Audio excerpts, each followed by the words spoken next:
বেসরকারি মেডিকেল কলেজের অনুষ্ঠানের পাশাপাশি সামাজিক মাধ্যমে লাইভে এসে ত্রিপুরা বিধানসভার উপাধ্যক্ষ রামপ্রসাদ পালের সংবাদ মাধ্যম এবং সাংবাদিকদের বিরুদ্ধে মর্যাদা হানিকারক মন্তব্যের বিষয়টি নিয়ে এবার মুখ্যমন্ত্রীর দ্বারস্থ হলেন সাংবাদিকরা। বিষয়টি নিয়ে সোমবার মুখ্যমন্ত্রীর সঙ্গে সাক্ষাৎ করলেন সাংবাদিক এবং সম্পাদকরা। গত শুক্রবার আগরতলার একটি বেসরকারি মেডিকেল কলেজ কর্তৃপক্ষের আয়োজিত অনুষ্ঠানে রাজ্য বিধানসভার উপাধ্যক্ষ রামপ্রসাদ পালের বক্তব্য ঘিরে ব্যাপক বিরূপ প্রতিক্রিয়া সৃষ্টি হয়েছে গোটা রাজ্যে। এই বেসরকারি মেডিকেল কলেজ স্থাপন করা নিয়ে যারা নানাভাবে বাধা বিঘ্ন সৃষ্টি করেছিল তাদের প্রত্যেকের ক্ষমা চাওয়া উচিত বলে মন্তব্য করেছিলেন উপাধ্যক্ষ রামপ্রসাদ পাল। এই বেসরকারি মেডিকেল কলেজের যিনি কর্ণধার তার কাছে ক্ষমা চাওয়ার কথা বলেছিলেন উপাধ্যক্ষের এই বক্তব্য ঘিরেই সৃষ্টি হয় নানা মহলে ব্যাপক গুঞ্জন ও প্রতিক্রিয়া।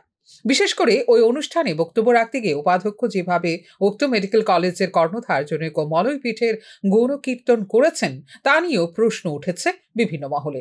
প্রশ্ন উঠেছে এই কারণে যে ওই কলেজের কর্ণধার মলয়পীঠ একজন বিতর্কিত ব্যক্তি, তার বিরুদ্ধে নানা ধরনের অভিযোগ উঠেছে।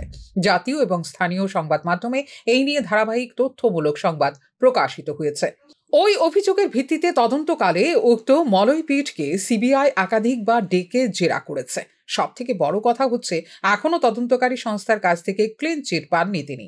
স্বাভাবিকভাবেই এমন একজন ব্যক্তির হয়ে উপাধ্যক্ষ যেভাবে তাকে প্রশংসায় ভরিয়ে দিলেন, যেভাবে তার হয়ে সওয়াল করলেন এবং যেভাবে তার কাছে ক্ষমা চাওয়া উচিত বলে মন্তব্য করলেন তা নিয়ে তীব্র ক্ষোভ রয়েছে সংশ্লিষ্ট মহলে। বিষয়টি এখানেই শেষ হয়ে যায়নি। মেডিকেল কলেজের অনুষ্ঠানে উপাধ্যক্ষের বক্তব্য ঘিরে যে প্রতিক্রিয়া সৃষ্টি হয় তাকে কাউন্টার করতে গিয়ে সন্ধ্যায় ফেসবুক লাইভে আসেন উপাধ্যক্ষ নিজে। ফেসবুক লাইভে এসে উপাধ্যক্ষ রাজ্যের একাংশ সংবাদ মাধ্যম এবং সাংবাদিকদের যে কদর্য ভাষায় আক্রমণ করেছেন, রাজ্যের একাংশ সংবাদ মাধ্যমে এবং সাংবাদিকদের তিনি যেভাবে অপমান ও অসম্মান করেছেন তা এক কথায় নজিরবিহীন।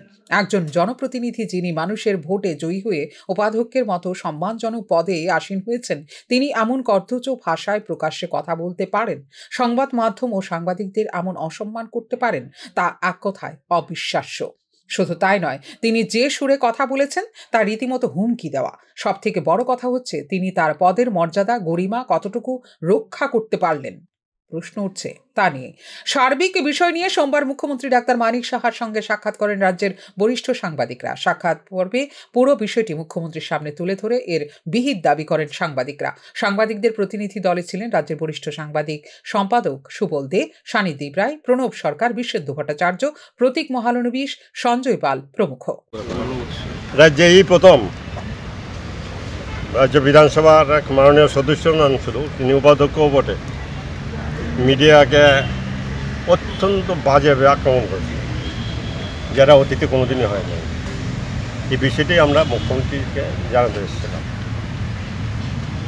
এবং কী কী ঘটনা ঘটছে মুখ্যমন্ত্রীকে আমরা সবাই মিলে জানিয়েছি। মুখ্যমন্ত্রী বিষয়টা দেখবেন, এই কথাই হবে। কি আশ্বাস দিলেন? কি আশ্বাস দিলেন? দেখবেন এটা। এই বিষয় নিয়ে আপনার পরবর্তী কোনো পদক্ষেপ বা পরবর্তী পদক্ষেপ তো আমরা তো মিডিয়াম্যান, আমাদের পদক্ষেপ প্রতিদিনই চলতে থাকবে। সরকার তরফে কী দেওয়া হবে এটাও নজর দিতে থাকবে, সরকার আমাদের জন্য কী করবে বিষয়টা আমরা দিল্লির নজরে নেব। এদিকে ফেসবুক লাইভে এসে যেভাবে বিজেপি দলের অন্তরের বর্তমান পরিস্থিতিকে প্রকাশ্যে আনার পাশাপাশি নিজের বুকের গভীরে জমে থাকা ক্ষোভ এবং অভিমানকে প্রকাশ্যে এনেছেন উপাধ্যক্ষ রামপ্রসাদ পাল, তা নিয়েও উঠছে প্রশ্ন। একাংশ সংবাদ মাধ্যম এবং সাংবাদিকদের বিরুদ্ধে তাঁর এতটা ক্ষোভ ও বিষোদ্গার কেন? প্রশ্ন উঠছে তা নিয়েই।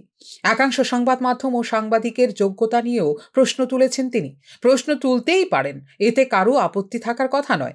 জনপ্রতিনিধি হিসেবে তাঁর অধিকার রয়েছে, কিন্তু সংবাদ মাধ্যম ও সাংবাদিকদেরও অধিকার রয়েছে জনপ্রতিনিধিদের যোগ্যতা কাজকর্মের যাবতীয় খোঁজ খবর রাখার।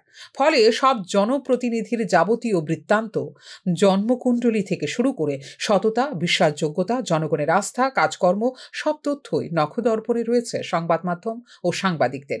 ক্ষমতার আস্ফালনে আজ যেসব জনপ্রতিনিধি একাংশ সংবাদ মাধ্যম ও সাংবাদিকদের কদর্য ভাষায় গালাগাল দিচ্ছেন, যোগ্যতা নিয়ে প্রশ্ন তুলছেন, হুমকি দিচ্ছেন, অসম্মান অপদস্থ করছেন, তারা হয়তো ভুলে গেছেন এই সংবাদ মাধ্যম এবং সাংবাদিকরাই ওইসব জনপ্রতিনিধিদের ক্ষমতার মসনদে বসার ক্ষেত্রে কাজ করেছে অনুঘটক হিসেবে।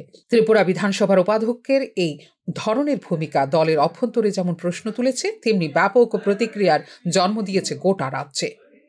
ফিওরো রিপোর্ট, নিউজ নাও।